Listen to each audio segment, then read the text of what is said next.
Alright, looks like we do have some humans in the room, so I'm just going to begin. Alright, so yeah, this is GAM3. This is my browser-based game engine. It's been in development since 2013.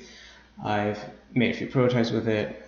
What you're going to see here is a game called Fireburner, and it's nothing like, it's not like a huge game, but it was kind of started as a prototype. I ended up liking it, and so I've fleshed it out a bit, but it's still really not close to release or anything. I'm kind of more interested in other games for the moment, but this is a good example of what GAM3 can do, and yeah, I'm just gonna get started. So first thing we're gonna do is play, and yeah, so I'll read the screen. So basically your goal is to hunt and gather wood while tending to a fire. If the fire goes out, you'll be eaten by the crow, and there's just a lot of survival aspects to it. So I'm just going to show you basically. This has been obviously coded. The engine is coded, but like this I become button, it's not something that I wrote in the code. This is just like in the database.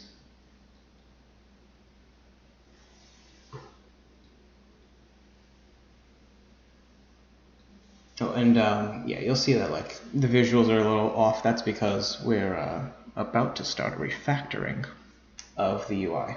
So all this stuff's going to go away. This is all just very bare bones boilerplate. Built in jQuery, nothing too special. So I'm going to choose an axe because I want to force myself to lose fairly quickly. But basically, here's how the game plays. You can see a few things. The fire is now burning. Here's some stats up here. Very player-centric right now, single player-centric. So I'm just gonna play around. Bear in mind, this is just a prototype. None of this, this is all work in progress. It's not meant to be especially, fun or anything. Right now, it's just clicking buttons.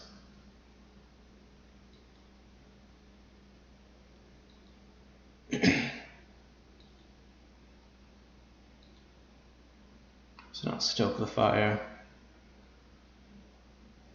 Let's see. Yep. So we can eat, which costs meat. And all of this, once again, it's obviously been coded in the first place, but like I did not have to enter the code to write these events.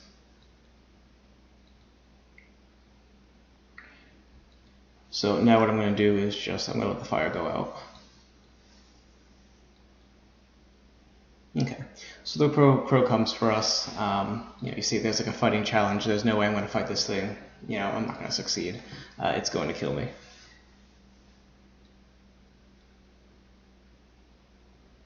Oh yeah, you should probably see over here too, like we got like consumption. There's only so much meat, there's only so much hunting and gathering you can do before it gets harder to do so. So this crow, he's just going to annihilate me. I had no chance. Okay, so we lose the game. Once again, just a prototype, nothing too crazy here, but so I'm just going to show you, that's kind of the experience. That's what we can do. No code required. You certainly don't have to be a programmer in order to use GAM3. So I'm just going to hover on a few things. I'll show you that, this is the time of day. I can make these text. I just chose to not for the prototype. They can read like text.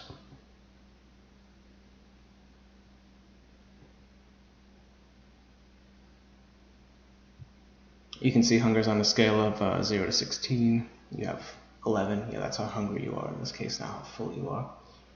Make sure. Buttons. Yes, thank you. All right, I'm trying to read chat too, but mostly this is just a demo. All right, so now honestly that's the player side, but the more exciting stuff happens back here, and the stuff that the Morosians are going to be interested in is here. So when I say that, I'm really planning to build something like Morosia. First off, I was already planning on doing it, and if you went to my blog, you'd see that I have a whole teardown for it. Just basically analyzing it, because I think it's a really cool game, and I think that there were a lot of things that could have been done better, and I see a lot of potential, not in just making a successor to Morosia itself, but also, you know, other kinds of games like it. You know, if any of you are familiar with Fallen London or Welcome to Night Vale, I would like to do something in a world like that. You know, so like my focus right now is really just like how can we get role-playing working as soon as possible? How can we get you know, multiplayer working as fast as possible? Anyway, so I'm gonna show you the engine. So let's start with quals. Right, you can see there we saw like the time of day, right? The crow's wounds, you know, what day it is, your ability to fight, and all this. A qual just describes a character, and actually it really describes game state as well. That being said, this is a single-player game. When we have multiplayer, that's not necessarily going to be true at all times. But you know, a qual just basically describes your character and the world around them. So let's click on time of day. You can see there's a ton of stuff this can do. You know, the level curve here. I can't even get into everything, but you see, it's like, oh, it's, you know, this one now it'll say like, oh, it is now dawn, now noon, night. Now I'll give you another example of a qual fighting, for example. You know, this is what we were testing against. You know, we of course didn't have very high fighting. You know, I was mostly just trying to kill myself, so yeah, the crow destroyed us very easily. But you know, you can see like the fighting qual is considered ability. You know, not much to it. So actually, there's a lot to it. So anyway, now let's move on to items. You know, here's your bow, right? You can see that I chose the axe or the sword or the bow to start with. And you know, so here's the example of the bow. And so you see, like, there's obviously a lot of functionality already built into the engine. You know, there's slots for buffs. In this case, you don't really equip stuff in this game, but like I would just make. Let me show you. Yeah, we can manage slots here. You know, so I would just say like head or something. You know, and you could wear hats. So they can equip there. You know, fire slots. That's right. Yeah, an item can have multiple slots as well. So you can equip different kinds of clothing in this case. Let's see, yeah, so negative values, obviously I would take it away. Percentages, right, that's cool, we can use percentages. You know, we can give yourself 50% more fighting. Let's see, I just want to check out Twitch chat. Okay, quiet so far. Tags, so this is stuff for like, let's say, oh, like, yeah, perfect example. So you can stoke the fire. In the prototype, I was going to have a lot of different types of wood, but I decided that it was a lot simpler to just stoke the fire with like one base wood item. But basically, you know, how I would have done that, and I guess for the Morosians, you know, how maybe crafting an item would look would be something like, maybe that's not the best example. Once again, casual, didn't really have a whole presentation here for it. Let's just go back to the firewood example. You know, I would say like, you know, if this were the item, you know, birch wood or something, you know, I'd say that, you know, its fuel is worth 2. You know, and then back on my stoking event, if we were to go to it over here, I already feel like I'm jumping ahead, but I said there's just, it's so hard to, I've actually tried to make like presentations before, it's just a lot to it.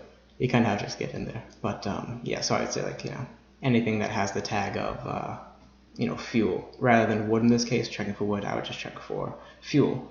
And then I would use that, you know, and so basically, like, if you use birch wood, it's not as great as, you know, oak or something.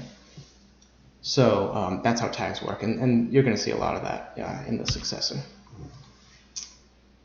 So let's see, other stuff. Icon, huge icon system.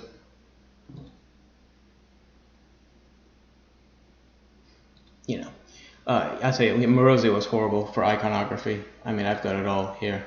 You know, we've got a ton of stuff, and really, you know, if there's anything that I needed, I would just grab more. All right, places. I'll just show this off really quickly. You know, this is like, in this case, of course, the player would be building these places. You know, but this is like the zone, and locales live in zones.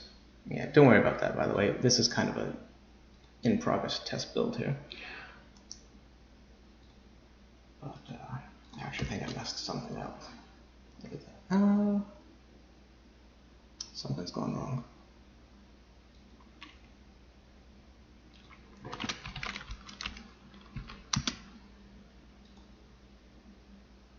yeah, look into that. So anyway, yeah, okay, so yeah, whatever. Locales live in zones. We have maps. I just made it black. I probably should have made it. I'm not gonna mess with this stuff. This is away from the point. Point is, I have tile-based grids. All right, the event is where all the magic begins. Right, we're gonna go to Stoke the Fire. You can see there's a ton of stuff. This is hang on, I'm gonna check Twitch first. Yeah, so this has been 2013. Just it's January 2013, and I couldn't tell you how many thousands of hours were put into it, and that's an actual number. You got to figure that there's the UI and stuff. That had to be done. It's not all just back end, but yeah, a lot of things, a lot of work. So 2013 is your answer. How about this? Let's just start something brand new. Let's say like I don't know. Let's just do pickup. So when you start off with a brand new event, of course, it's very basic. I would say like when the player plays this, I'll just go down to wood. +1, 2, 3. We can do formulas. So I can just write stuff like this. So if I want to say, fighting. All right, so whatever the player's current fighting stat is, that'll increment or decrease or set to, that much wood. So let's try that. Let me make sure. This should be, I'm going to put this in the clearing. In the event style, I'm going to actually leave it. I'm not going to touch any of that yet. But, yeah, got wood. Nice, so that should just flow right through.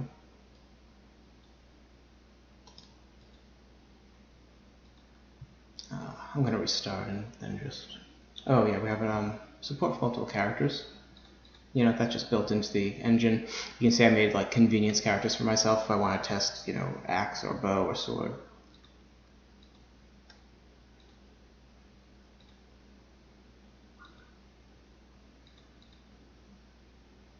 Okay, very good. So there's my pickup wood. Right, let's just do it. Right, it's gonna say, you gathered 1 wood, and that's because my fighting is 1, right? So now, of course, if you actually look at the gather wood here, gathering wood is actually fairly complex. There's if statements. Oh yeah, failure, of course. It's actually a challenge, especially at night. So hopefully that just kind of shows you, like, we can basically make functionality very easily. Like, rather than me having to say, like, okay, your character in Morosia has to eat, and going in and like coding an eat function, actually typing words to do this. I can, with extreme ease, just basically, these are all just objects at the end of the day. So it's nothing to just say like, hunger, where I think I have hunger here conveniently. So, hunger +2, or in this case, if we used it, it would probably be whatever the food gives you. Nourishment.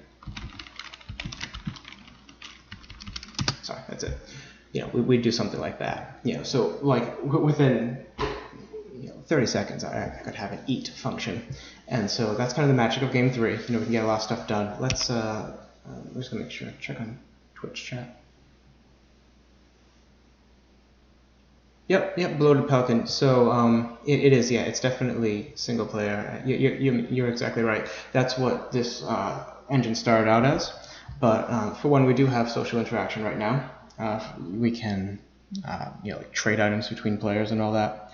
But the reason that I wanted to make a successor in the first place, bear in mind this is before the game shut down, was because I had realized that in the same way that I can just easily make this functionality, I can basically, all I need to run an event is a player's ID and the event ID. So I can make things happen, on things like, I don't know if anyone's familiar with like cron jobs, that's so trivial. to just say like every hour, basically run this event for a player. So things like, let's see. Okay, so I mean, it's not a good example because I don't think I have any buildings here, but like I have another game that has buildings that you can enter, and it's of course trivial for me to code something that would just say how many players are in this building with me, and there we'd have persistence. And of course we're going to need to be able to click on those players' names and get profiles. I think I actually have something like that. Yeah, sort of. That's just rudimentary, nothing to it. But yeah, basically the plan is to add multiplayer, a lot of persistent stuff, and hopefully that it isn't really going to be that difficult to do so. There are definitely some pain points that I'm aware of. Things like like random tile gen. I've written them down. Yeah, just project logic in general. Running a project every hour. Processing that. Chat logs probably not a big deal, but there's just a lot of things I want to do. But for the most part, I don't expect a lot of resistance from Game 3. But you're definitely right that it was made to be single player and very focused on text. But even then, really, the text is just a result here. This can be anything. It doesn't need text here. And this was originally inspired by Story Nexus, which is by failed better the people who made Sunless Sea and Fallen London. So eventually it just grew beyond that. Oh, they don't have a battle system too, stuff like that. It's really I'm generally not concerned. There are just a few things that I personally have to hack away with. Cool, yeah, thanks. Yep, and so that is what Fireburner is. At the end of the day, it's a very text-heavy game. Not that I'm really too interested in making them anymore, which is kind of why it hasn't been finished. But I definitely want to finish it. Anyway, onto the exciting stuff. You can see that we can use formulas here. Obviously we can multiply, do whatever. Let's just do that, right? I mean, to test this stuff, it's trivial. It's just nothing to it. I can make this grindable. So if I go back, now it gives me a little repeat button. And you can see up here the wood's changing. Branching, right? Let's wait on the branch. But actions, apparently no one likes AP, action points generally. So not a huge deal, but they're there if you want them. Let me see. So look, I don't think, let's just say like, okay, you can't play this event if you don't have 3 or more fighting, right? Requires 3 or more fighting. It's locked. Explains that fact. You see these guys, these events up here, the stoke the fire, gather wood, all that, they look different from this one. So that's because the event's picto, yep. So voila. It's actually gone because of my crap-ass coding, but it's supposed. Let me see. It might actually be if I can. Yeah, once again, Fireburn wasn't exactly done, but point is that's how they would turn into it if it did actually work. So let's see other stuff. Equips. Do you have your bow equipped? Oh, time. This is great. I love this. This I hacked up in an hour. I'm not gonna mess with it right now, but if you want to have festivals, right? If I decided that maybe for some reason, around the holidays, it'd be nice to kind of just represent that in Morosia's successor. We could do that. It would just be like, maybe snow. Yeah, it's more likely to snow, or just some kind of small event happens that people can check into, 3 days around Christmas or something, We can do that. Listing, this is probably a little more complicated, but I think I should be able to see if let's do a number. Right, so test 1 to 3. Oh, by the way, the green backgrounds here, if you see a green background, that means it can take formulas. Yeah, so test 1, 2, 3, and that'll pass along. Yeah, let me just check out chat really quick. No, okay, good. All right. You see, I think if I recall, it was just list 1 in this case.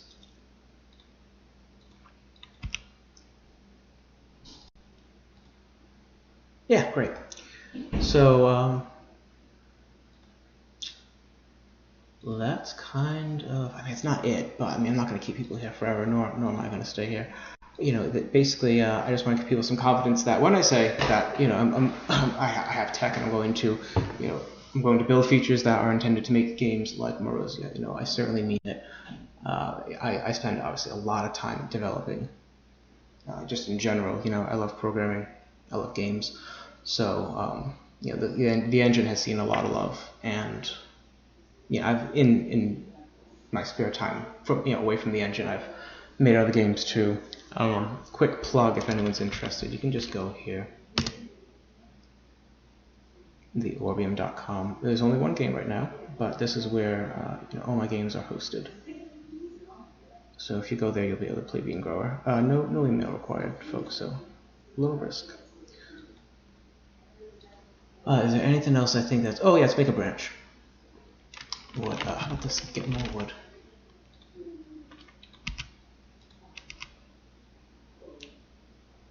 One there, and... oh, yeah, alright, it's a draft. I guess I should probably go finish it. Yeah, here's more wood. Tell you what, let's take it away.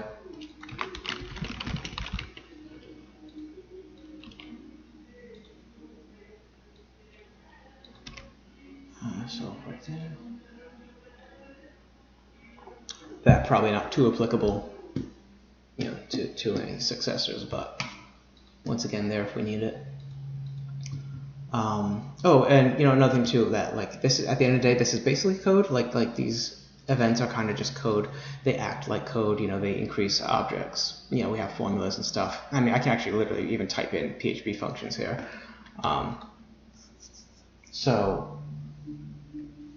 for me to nothing extra has to be tied to the UI. I just need a player's ID and an event ID, and I can make stuff happen.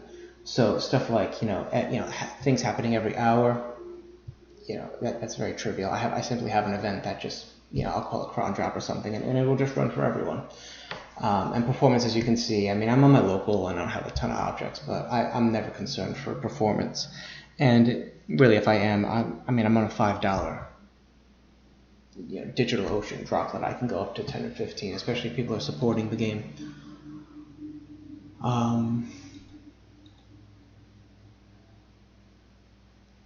mean, we could play around it a little bit longer.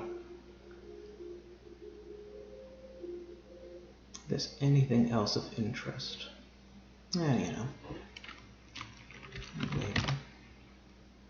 just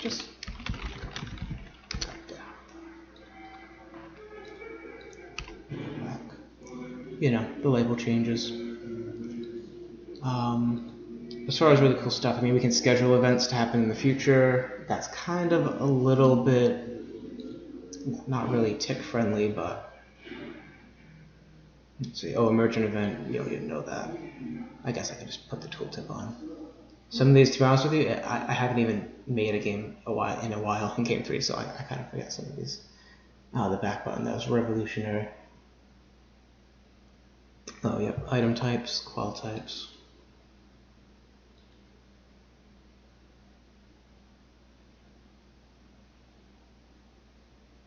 Alright, I'd say that's just about it for now. We have no tagged items. There's a few other things we can do. Obviously, I can see player reports. Alright, I think I'm going to call it. Does anyone have any questions before I go? I can actually check. I'm going to check the channels.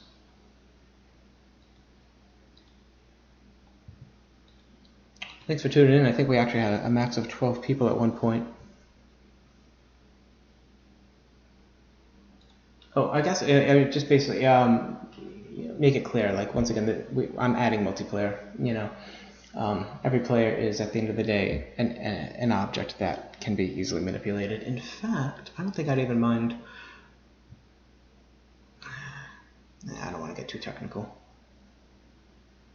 but the video loves its JSON columns, so a lot of data is just saved, just like this.